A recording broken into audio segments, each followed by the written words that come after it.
Well, good morning. It's great to see you. Last week we started to learn about the tabernacle and its furniture. And we learned that tabernacle was a fancy word for tent, and it was the place where God came to live with his people. But first, we're going to start with a quiz. It's called, How Do You Get In? So, how do you get into a rugby match? That's right, with a ticket. How do you get into a house?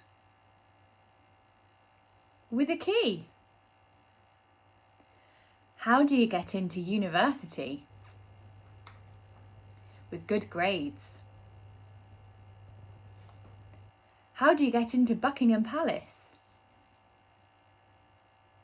With an invitation from the Queen. This morning's question is, how do we get into God's presence?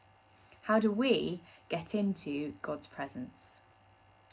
Well, God told Moses to build a tabernacle, and it's because God wanted to live with his people.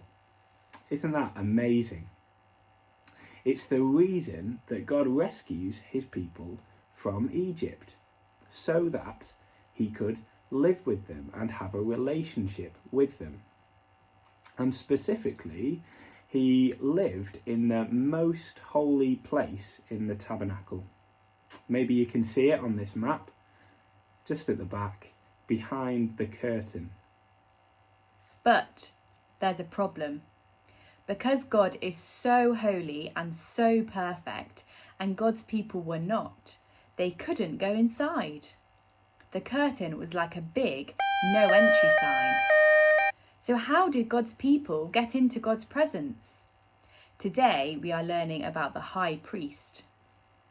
You see, at certain times, and after lots and lots of getting ready, the high priest could enter the most holy place to offer sacrifices to God on behalf of the people. But the problem was, the priests were never perfect, and the sacrifices were never enough.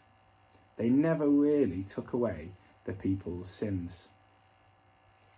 However, 2,000 years ago, God came to live with his people, not in a tent, but in the person of Jesus. And through Jesus' death on the cross, he made the perfect sacrifice for sin. He made the way for us to come to God. Jesus said, "I am the way and the truth and the life. No one comes to the Father except through me." Just like God's people could only enter God's presence through the high priest, we can only enter God's presence through Jesus. You might not have had an invitation from the Queen to go to Buckingham Palace, but God has invited you to come to him, and he has made this possible through Jesus Christ. The Bible calls him the great high priest. And that means that we can come to God whenever we want and wherever we are. Isn't that amazing? Wow. So, how do we get into a rugby match? With a ticket. How do we get into a house? With a key. How do we get into university? With good grades. And how do we get into God's presence? Only through Jesus. Thanks for listening. Bye.